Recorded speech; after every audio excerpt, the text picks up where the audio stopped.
berkonsultasi mengenai isu-isu hukum ya, terutama mengenai isu-isu mengenai kepemiluan dan juga mengenai disabilitas yang akan dipandu langsung oleh saya Muhammad Hidayat Muhtar SH MH selaku moderator pada pagi hari ini.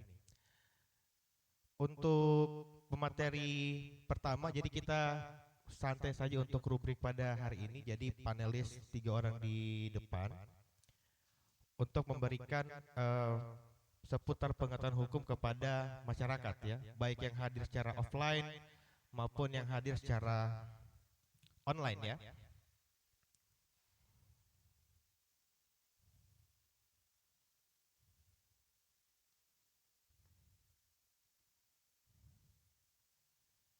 Iya, mungkin untuk menghemat waktu kita memberikan sedikit penguatan materi pada pagi hari ini.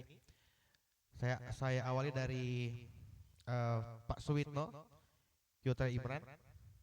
Hah?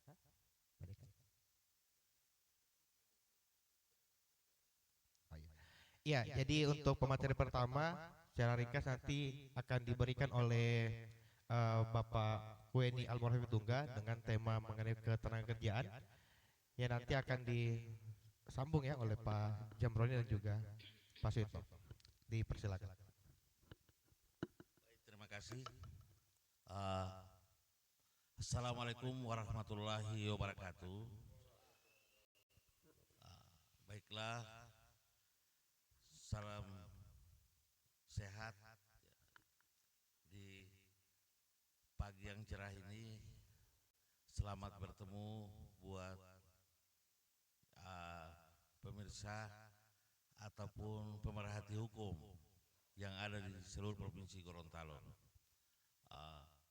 Saya akan kebetulan sesuai materi yang disampaikan, saya akan membawakan materi seputar hak bekerja bagi disabilitas,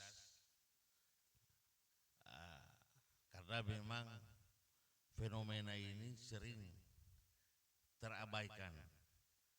Ya, di banyak yang usia kerja atau angkatan kerja yang punya keterbatasan fisik yang mungkin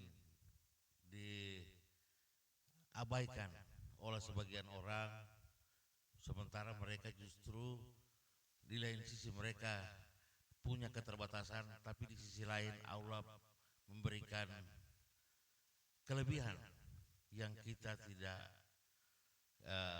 kita orang manusia sempurna atau masuk manusia yang diberikan oleh Allah kelebihan, justru merasa bangga terhadap mereka yang punya keterbatasan ini. Tapi Allah Maha Adil, mereka ada kelemahan, tapi di sisi lain punya kelebihan di atas keterbatasan itu. Baiklah, yang saya sampaikan ini terkait dengan hak bekerja bagi disabilitas. Saya lebih fokuskan menghapus diskriminasi, mereposisi tanpa tapi.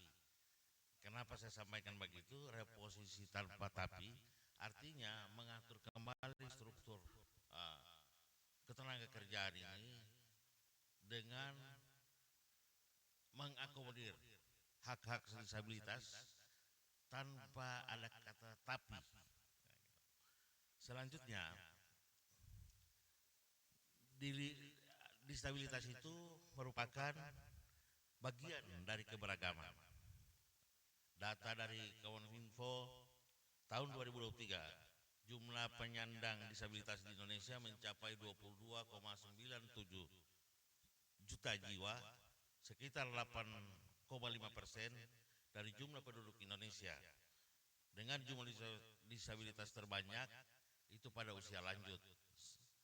Tapi tidak dipungkiri juga pada usia kerja atau angkatan kerja itu sangat banyak yang belum terakomodir. Selanjutnya, pengaturan terhadap jaminan perlindungan terhadap hak disabilitas diatur dalam berbagai regulasi di Indonesia dan juga menjadi diatur juga di hukum internasional.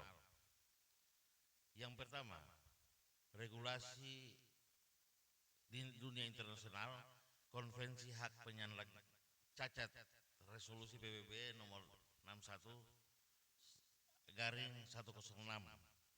Yang kedua, jaminan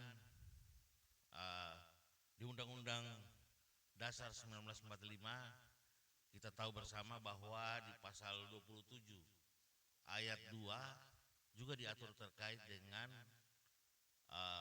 jaminan terhadap warga negara untuk mendapatkan pekerjaan yang layak. Selanjutnya di pasal 28D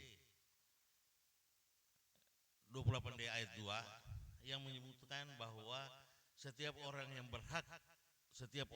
berhak untuk mendapatkan pekerjaan atau bekerja.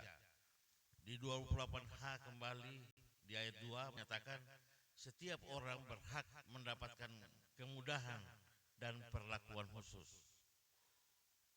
Selanjutnya di pasal 28L ayat 2 bahwasanya setiap orang berhak bebas atas perlakuan diskriminasi atas dasar apapun. Itu menurut konstitusi yang ada di Indonesia, yang diatur di Indonesia, Undang-Undang Dasar 1945.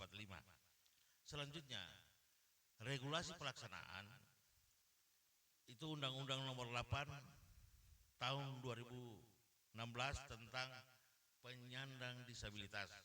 Selanjutnya rujukan lagi Undang-Undang Nomor 13 tahun 2003 tentang ketenagakerjaan yang dirubah dengan Undang-Undang Nomor 6 tahun 2023 dengan Cipta Kerja.